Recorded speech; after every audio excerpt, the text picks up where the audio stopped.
What is relevant about this is that whereas 40 years ago when I was born, the question of having to deal with what is unspoken by the subjugated, what is never said to the master, of having to deal with this reality was a very remote possibility. It was in no one's mind. When I was growing up, I was taught in American history books that Africa had no history, and neither did I. That I was a savage, about whom the less said the better, who had been saved by Europe and brought to America. And of course, I believed it.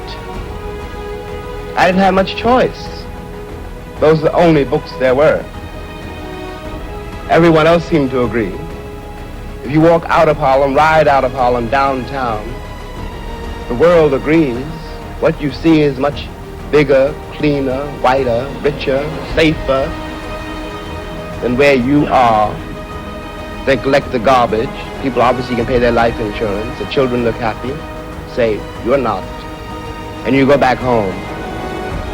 And it would seem then, of course, that it's an act of God, that this is true, that you belong where white people have put you.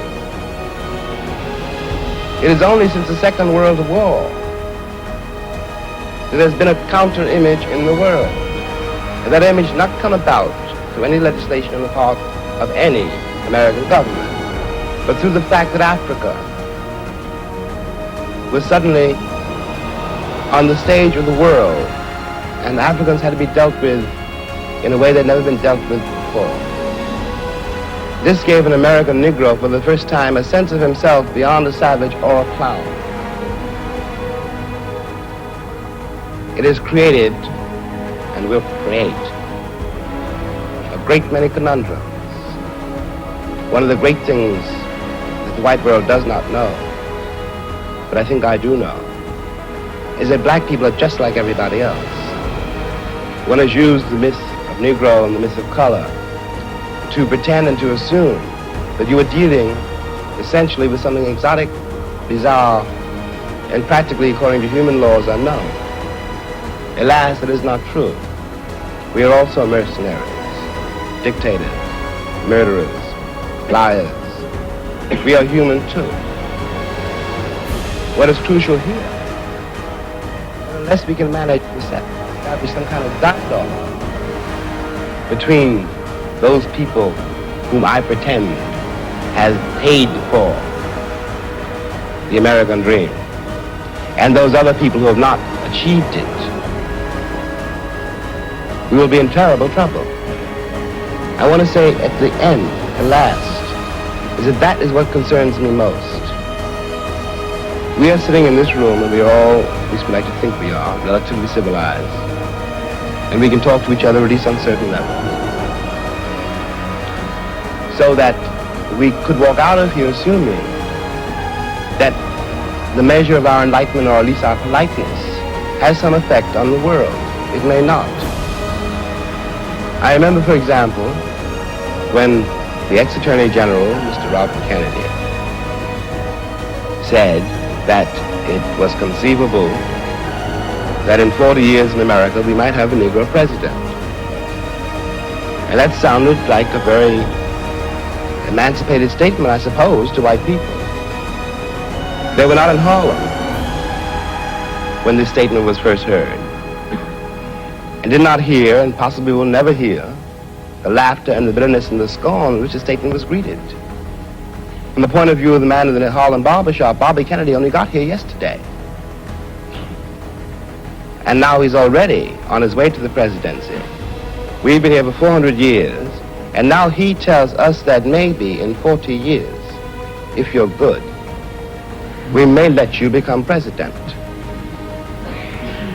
What is dangerous here is the turning away from anything any white American says. The reason for the political hesitation in spite of the Johnson landslide is the one that's been betrayed by American politicians for so long. And I'm a grown man, and perhaps I can be reasoned with. I certainly hope I can be. But I don't know, and neither does Martin Luther King, none of us know how to deal with those other people whom the white world has so long ignored, who don't believe anything the white world says, and don't entirely believe anything I or Martin say. And one can't blame them. You watch what has happened to them in less than 20 years.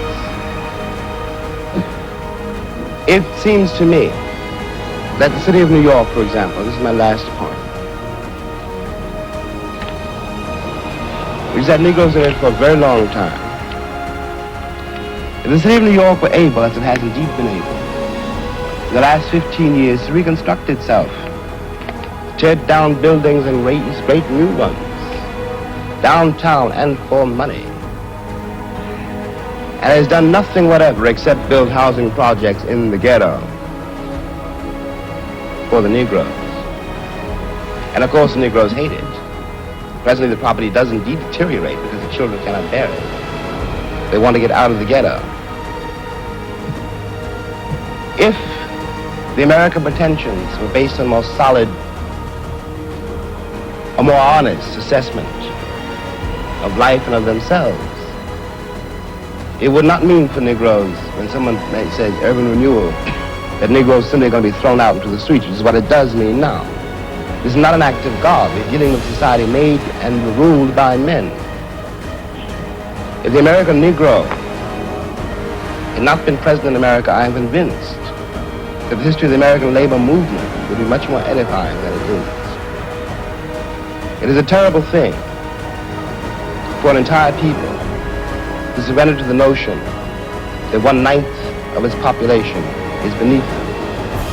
And until that moment, until the moment comes when we, the Americans, we, the American people, are able to accept the fact that I have to accept, for example, that my ancestors were both white and black, that on that continent we are trying to forge a new identity for which we need each other, and that I am not a ward of America.